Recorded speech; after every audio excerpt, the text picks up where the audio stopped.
So, Mr. Mayor, I want to focus now on a big part of 2023, which you called a distraction, the FBI investigation to your campaign finances. Right now, you told me once when there is smoke, there is not always fire, but you have retained counsel personally. So when you do that, do you think you're going to be subpoenaed, and do you welcome that? Well, first you said I call it a distraction. No, to the contrary.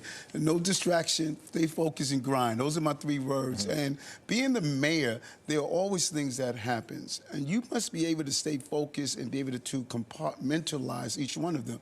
And so the federal investigators must do their review. And we're going to cooperate fully, as we have done. And the outcomes will be the outcome. Do you welcome a subpoena? Who welcomes a subpoena? I mean, you don't wake up every day and say, I hope I get a subpoena. No, what my job must be is to cooperate, as I've always done. Listen, I'm a former law enforcement officer. I understand the process, I understand how reviews are done, and I'm going to fully cooperate. If the legal process does play out further and there is, say, an indictment, do you think you'd step aside? Well, listen, I think it's ridiculous for somebody to say if there's an indictment. People are throwing these words out there. Let the process carry out. That is what's great about our country. There is a due process system in place. I am going to serve as the mayor of the city and navigate us through this until the people of the city determine. The reason I throw it out is because, people look at all scenarios. They look at every possible scenario that's out there. Which is fine. Yeah. You maintain that you held your campaign to the highest standards, right? Yes. And you told me days after this that you had full confidence in Brandis Suggs, who was your chief campaign fundraiser, but she's no longer running the fundraising operation. Is she still involved in the campaign? Yes. In what role? She's going to do, there's so much administrative paperwork, documentation. Dan, one day I want to walk you through what it takes to run the internal mechanism of campaign. I think it's unfair. I think it's unfair to low-income New Yorkers that want to run for office. We must make it easier. And so all of that documentation, she knows it well, and she's going to be part of that process. Yes, we would come up with the official title and roll that out.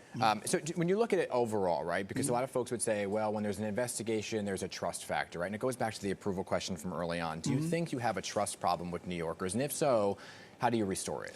Well, I think that New Yorkers are reading all of the headlines, they're reading all of the information, and you're limited on what you can say. Yeah. So I'm not able to be that normal Eric Adams because you don't want to in any way infringe on the process of investigation. So it's one thing if some hecklers in the crowd calling you names, and you know me, I like going toe-to-toe. Well, yes. But, I don't want to infringe on the process, and I don't want anyone to believe, okay, he's trying to, get in the way of the review. Let the review take its course. I have so much more to do in the city that I'm focused on doing. Big year in 2024, so a couple questions here. Number one, of course, we're entering a presidential election cycle. You once called yourself the Biden of Brooklyn. Do you fully support the president in 2024? Yes, I do.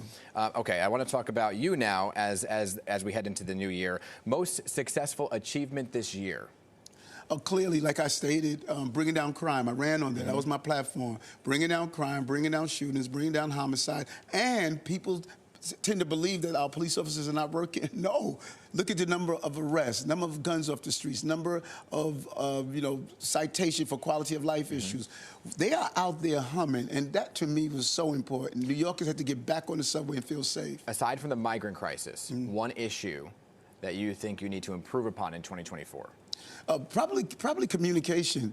We've done some great stuff. We have so many victories and so many wins, and that is why I think I have to communicate more with my New Yorkers, because a lot of the great stuff we do never get out. Like the plan we did the other day for young people, pathway to employment and tech jobs.